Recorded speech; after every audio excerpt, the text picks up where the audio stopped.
الحمدللہ رب العالمین والصلاة والسلام علی سید المرسلین اما بعد فاعوذ باللہ من الشیطان الرجیم بسم اللہ الرحمن الرحیم الصلاة والسلام علیک یا رسول اللہ وعلی آلک واصحابک یا حبیب اللہ الصلاة والسلام علیک یا نبی اللہ وعلی آلک واصحابک یا نور اللہ۔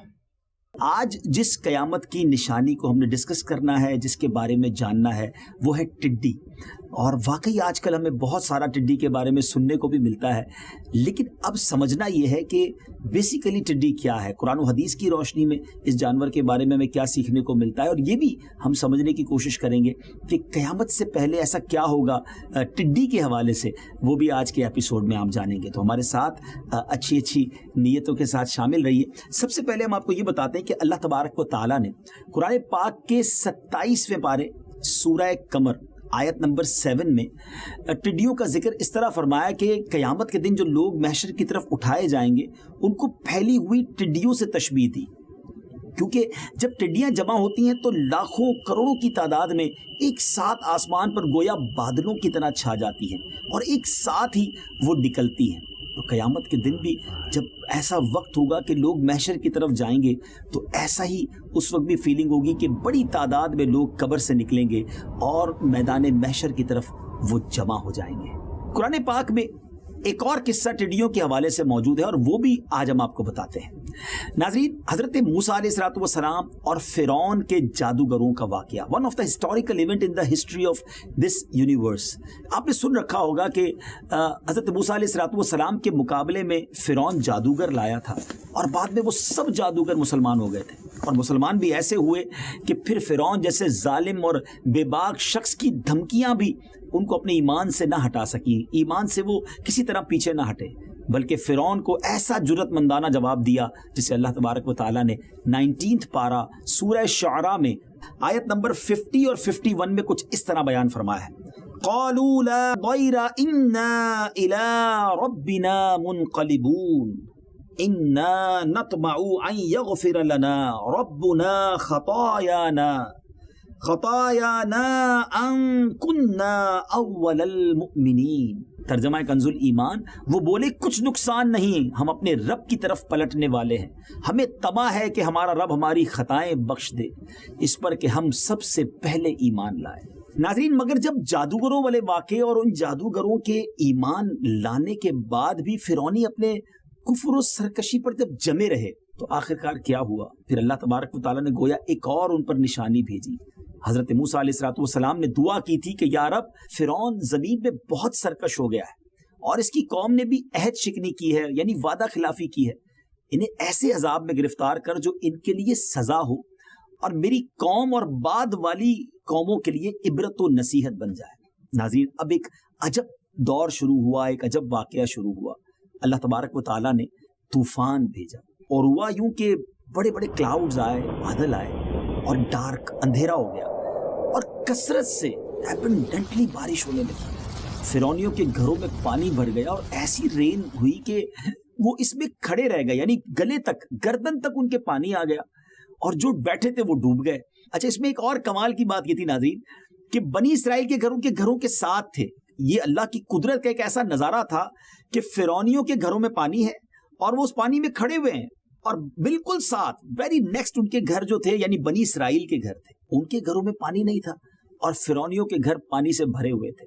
یہ عاجز آ گئے بہت زیادہ، جس کو آپ کہیں کہ اب ان کے پاس کوئی راستہ ہی نہیں تھا، تو حضرت موسیٰ علیہ السلام کے پاس آئے اور آ کر عرض کی کہ حضور ہمارے لیے دعا فرمائیں، پھر ہم آپ پر ایمان لے آئیں گے۔ حضرت موسیٰ علیہ السلام اللہ کے نبی تھے، اور اللہ کے نبی، سبحان اللہ، نبی پاک کی سیرت بھی دیکھیں نا، سلام اس پر کہ جس نے گالیاں سن کر دعائیں دی، نبی معاف کر دیتے ہیں، تو آپ نے ان پر رحم کیا اور اللہ کی بارگاہ میں دعا کر دی۔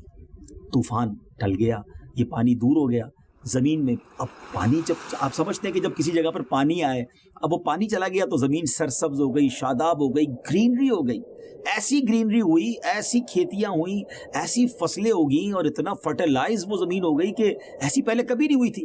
اب درخت خوب پھلے، اس میں فروٹس آ گئے، اس میں جناب اناج اگنا شروع ہو گیا۔ اب وہ فرعونی کہنے لگے کہ یہ پنشمنٹ کہاں تھی، یہ عذاب کہاں تھا، یہ تو ہمارے لیے ریوارڈ ہے، یہ تو نعمت تھا۔ اب اس پانی کی وجہ سے تو زبردست شادابی ہو گئی اور ایوری تھنگ بیکم گرین. تو وہ ایمان نہیں لائے. اگین انہوں نے اپنے پرومس کے اگینسٹ کیا. 1 مہینہ اچھا گزرا, پھر اللہ تبارک و تعالیٰ نے ٹڈی بھیجی. جی ہاں ناظرین, اب ان ٹڈیوں نے کیا کیا, وہ فروٹس, وہ بڑی بڑی جس کو آپ کہیں کہ کھیتیاں اور بڑے بڑے جنگلات جو بڑے گرین ہو گئے تھے, ان کھیتیوں کو انہوں نے کھانا شروع کر دیا. پھل, درختوں کے پتے, مکانوں کے دروازے, یہاں تک کہ چھتیں, تختے, سامان, یہاں تک کہ اس تختوں کے اندر جو کیلیں لگی ہوئی تھی وہ کیلیں بھی وہ کھا گئیں. فرعونیوں کے گھروں میں ٹڈیاں بھر گئیں. اچھا وہاں بھی یہی کمال تھا کہ فرعونیوں کے گھر ٹڈیوں سے بھرے ہوئے, اور ایک ہی محلے میں, ایک ہی سراؤنڈنگ میں بنی اسرائیل کے گھر تھے اور وہاں ٹڈیاں نہیں تھی. اب فرعونی پریشان ہو گئے اور 1 ویک ایسے ہی گزرا. بہت پریشان ہو کر حضرت موسیٰ علیہ السلام کی بارگاہ میں آیا, پھر سوری کیا, پھر وعدہ کیا کہ اب کی بار آپ دعا کر دیں, یہ مصیبت دور ہو جائے, حضور ہم ایمان لے آئیں گے, اب آپ سے ضرور پکا وعدہ کرتے ہیں. پھر عہد و پیمان ہوئے, پھر پرومس کیا. حضرت موسیٰ علیہ السلام نے جب دعا کی تو اللہ تبارک و تعالیٰ نے آپ کی دعا قبول کی اور ٹڈیاں چلی گئی. اچھا اب ہوا یہ کہ کہتے ہیں جس کے دل سیاہ ہو جائیں, جن کے دلوں پہ مہر لگی ہو, اب انہوں نے ریئلائز کیا کہ ٹڈیاں چلی گئی ہیں مگر سارے باغات کو انہوں نے نہیں کھایا ہے, سارے کھیت ختم نہیں ہوئے ہیں, کچھ باقی ہیں. جو ریمیننگ چیزیں تھیں اس کو دیکھ کر وہ کہنے لگے کہ یہ بھی ہمارے لیے بہت ہے, ہم اس کے ساتھ بھی زندہ رہ جائیں گے, ایمان لانے کی کیا ضرورت ہے, حضرت موسیٰ کے رب پر ایمان کیوں لائیں. پھر پرومس بریک کیا. کیسی قوم تھی, یقین کریں جب بھی قرآن پاک میں اس واقعے کو پڑھتے ہیں عقل حیران ہو جاتی ہے کہ اتنی بڑی بڑی بگیسٹ انہوں نے نشانیاں دیکھی تھی مگر پھر بھی وہ ایمان نہ لائے, اور پھر دوبارہ اپنی زندگی اسی طرح شرک والی گزارنے لگے. اب ناظرین بنی اسرائیل پر ذرا غور کریں, طوفان کے بعد جو عذاب آیا وہ ٹڈیوں کا تھا. اب آئیے ناظرین میں آپ کو اس سے پہلے کہ قیامت کی نشانی کی طرف ہم لے کے چلیں, نبی پاک علیہ الصلوۃ والسلام نے ٹڈیوں کے بارے میں کیا فرمایا. سرور کائنات علیہ الصلوۃ والسلام نے ارشاد فرمایا کہ ہمارے لیے 2 مرے ہوئے جانور اور 2 خون حلال ہیں. سبحان اللہ, 2 مردے جو مرے ہوئے ہیں وہ کیا ہیں, ٹڈی اور مچھلی, اور 2 خون کلیجی اور تلی ہیں. ناظرین ایک بات آپ نے یاد رکھنی ہے کہ یہ بات اپنے ذہن میں بٹھا لیں کہ ٹڈی حلال تو ہے اور اسے نبی پاک علیہ الصلوۃ والسلام کی موجودگی میں کھایا بھی گیا ہے. نبی پاک علیہ الصلوۃ والسلام نے اس کو کھانے سے منع نہیں فرمایا مگر خود پیارے آقا علیہ الصلوۃ والسلام نے اسے نہیں کھایا. چنانچہ نبی کریم علیہ الصلوۃ والسلام سے ٹڈی کے متعلق جب پوچھا گیا, کوسچن کیا گیا, تو فرمایا کہ اللہ کا بڑا لشکر ہے, میں نہ اسے کھاتا ہوں اور نہ اسے حرام کرتا ہوں. جیسے یاد رہے کہ پانی برکت والی چیز ہے, پانی تو سب کو اچھا لگتا ہے, بلکہ میری اور آپ کی لائف کے لیے کتنا امپورٹنٹ ہے واٹر. لیکن پانی جب بہت زیادہ آ جائے, رین کو دیکھ لینا, رین کتنا اچھا لگتا ہے, ہمارا موڈ ہی زبردست ہو جاتا ہے, ایوری بڈی انجوائنگ, مگر یہی رین زیادہ ہو جائے تو سیلاب کی شکل آ جاتی ہے. پانی بہت بڑھ جائے اور شہروں میں آ جائے تو یہ عذاب بن جاتا ہے. تو بالکل اسی طرح ٹڈی کے ذریعے جہاں اللہ پاک قوموں پر عذاب نازل فرماتا ہے وہاں یہ پرندہ برکت والا بھی ہے نا. امیزنگ بات. ابھی تک تو میں نے آپ کو عذاب کا واقعہ سنایا, ٹھیک ہے, حدیث پاک سے ذریعے پتہ تو چلا کہ کھانا حلال ہے, مگر یہ خوشی کی علامت, اس کا ہونا, یعنی ٹڈی کا ایگزسٹ ہونا, جی یہ بات ذرا سمجھیے گا. چلے میں آپ کو ایک حضرت عمر رضی اللہ تعالیٰ عنہ کا واقعہ سناتا ہوں کہ اسے دیکھ کر آپ نے خوشی میں نعرہ تکبیر لگایا تھا. اب وہ واقعہ کیا ہے, کیوں انہوں نے یہ سلوگن بلند کیا, کیوں یہ نعرہ لگایا. حضرت عمر کا دور تھا اور آپ کی دور حکومت میں اس سال جس میں آپ کی شہادت ہوئی, ٹڈیاں گم ہو گئیں, کہیں سے بھی ٹڈی نظر نہیں آتی تھی. آپ سخت غمگین ہو گئے, سیڈ ہو گئے, اور آپ نے ٹڈی کو دیکھنے کے لیے ایک سوار جو ہے, ہاں ایک ہارس رائڈر کو یمن کی طرف اور ایک ہارس رائڈر کو عراق کی طرف بھیجا, اور ایک سوار جو تھا وہ شام یعنی سیریا کی طرف بھیجا, اور ٹڈی کے بارے میں لوگوں سے پوچھتے تھے کہ کیا کچھ ٹڈیاں دیکھی گئی ہیں. آپ بھی سوچ رہے ہوں گے کہ حضرت عمر کو یہ ضرورت کیوں پیش آئی. بتاتا ہوں آپ کو, پہلے ذرا دیکھیں ٹڈی ملی کہ نہیں.